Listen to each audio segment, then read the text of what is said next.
Hello everyone, welcome back to another episode. Today's title is one that I love, I really love it. So let's dive in. Community support. Community, this is extended family, friends, neighbors, co-workers, acquaintances, maybe sometimes church members, and every other person in whatever capacity they hold dear to a parent. While support is what you experience from your community. So community is the source, support is the channel. The role of community to a single mother and a child from a single parent's home. You know, when the person becomes a single mom, they have the responsibility to provide, to protect, and a lot more. Now, this becomes quite heavy on the mother. And times when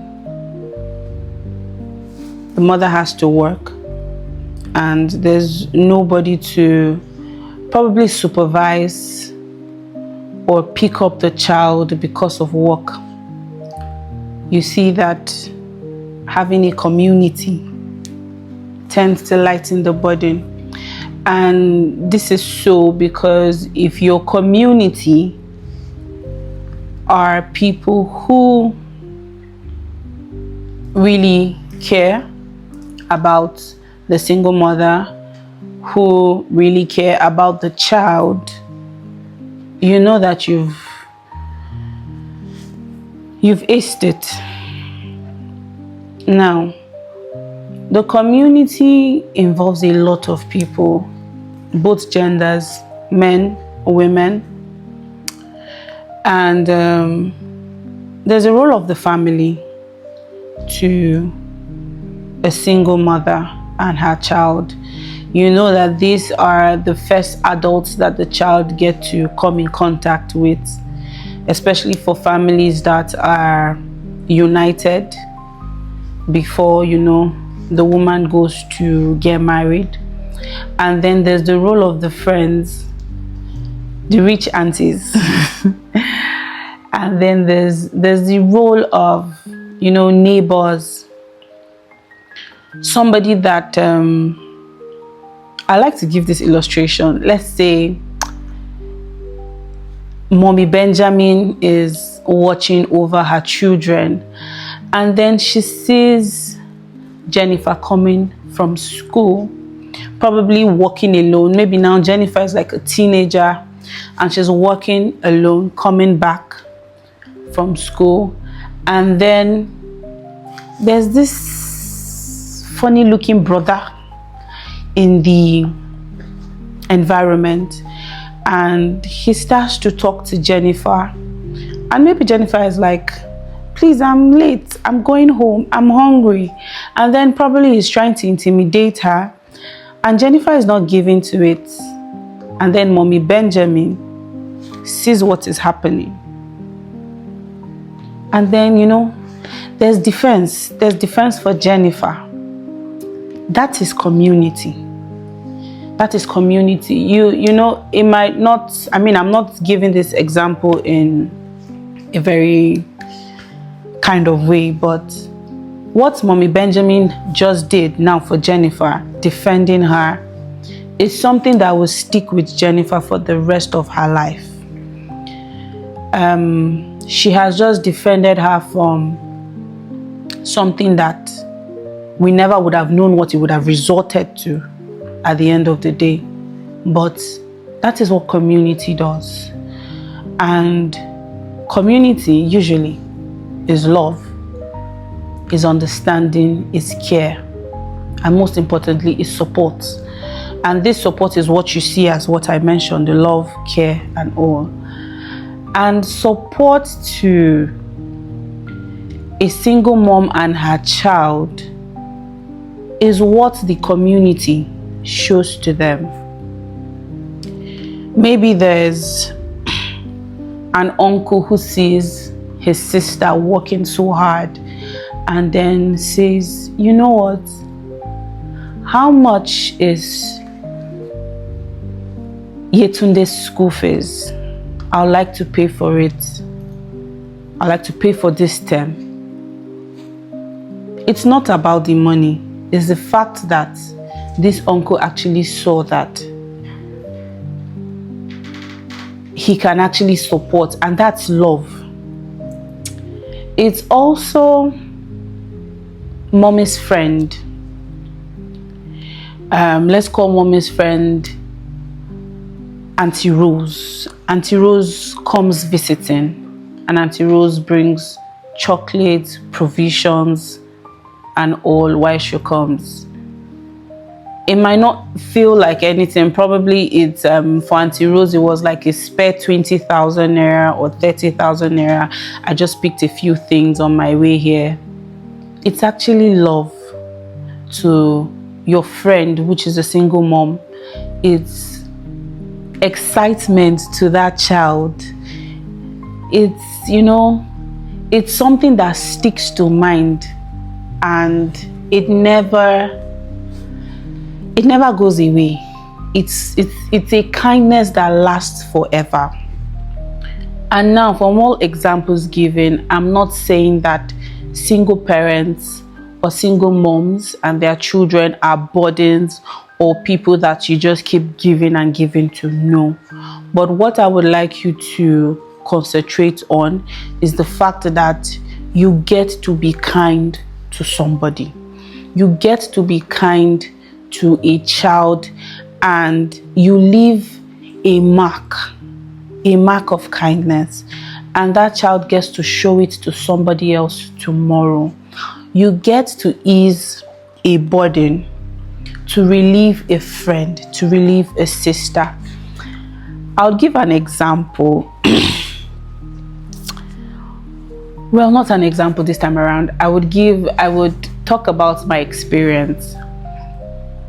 This is one out of many. In December 2020, this is, do I call it post-COVID? But I think the lockdown had eased and everything like that. And I was cleaning my room because I was told that an uncle of mine and his wife were coming to spend Christmas with us. And I was quite excited because, I mean, we've all been in the house and we've all seen ourselves and we're all tired of all of that. So I was excited and I was cleaning.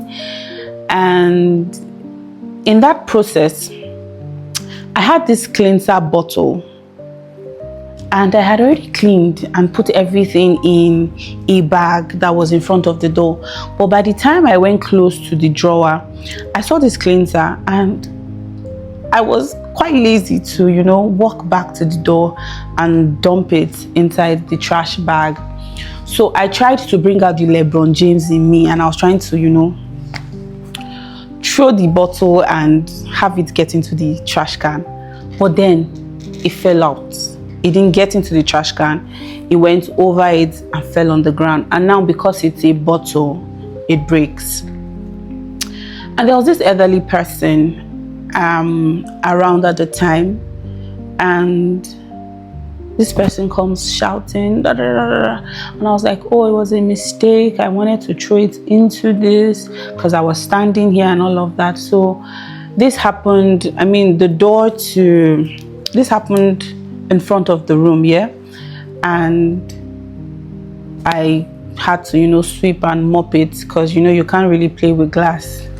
The next day I step out of the house, and by the time I come back, I heard that this person that was scolding and all yesterday fell down and had dislocated one of their legs.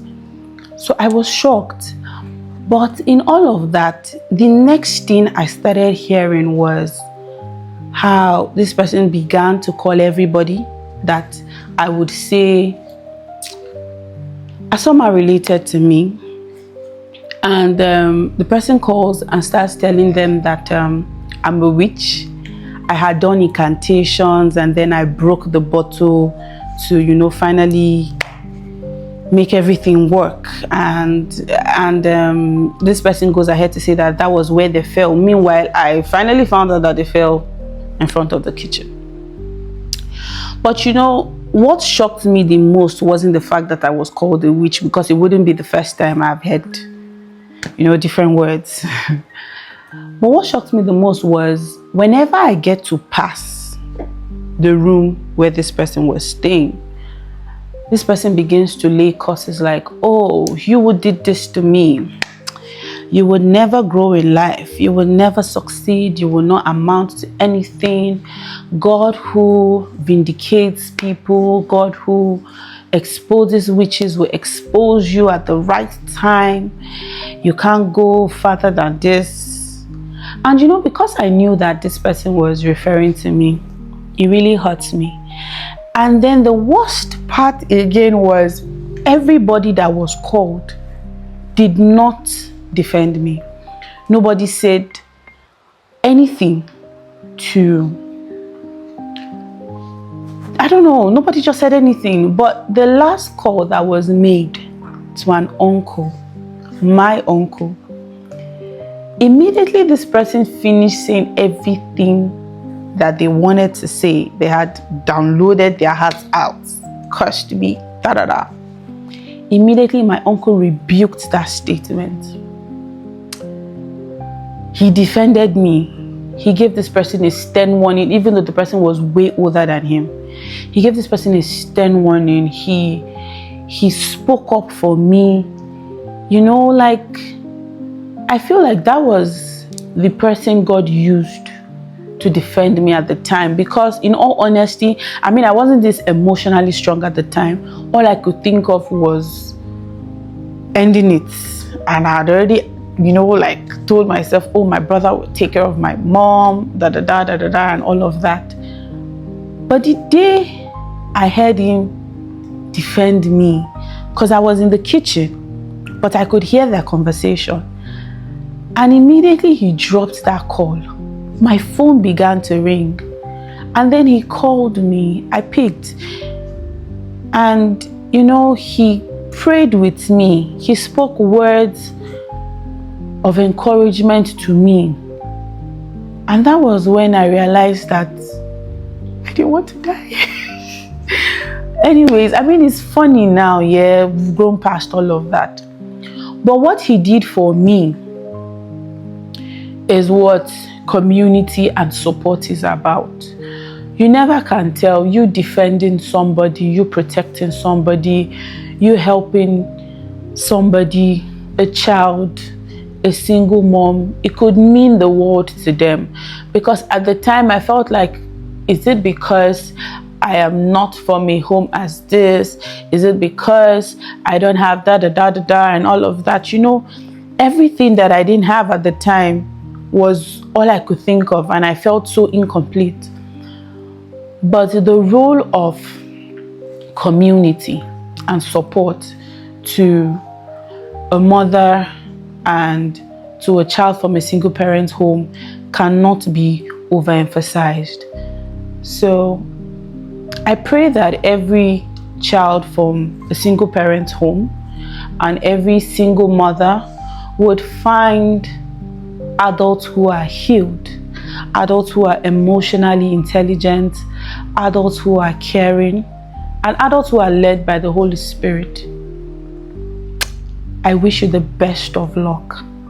And I'm going to need you to be emotionally strong. You really will need it, because coming from a home where you are a child of a single parent, it's never easy. I won't sugarcoat it. It's never easy. But you can be great. You can be better. You can grow above everything that you face. So I pray you find a good community. I pray you meet people who would love you, people who would support you. And you should know that Bella Foundation is here, and we support mothers, we support children from single parents home, not just because the word support sounds beautiful. It's something we've experienced in different levels, so we know what we are talking about. Have a great day.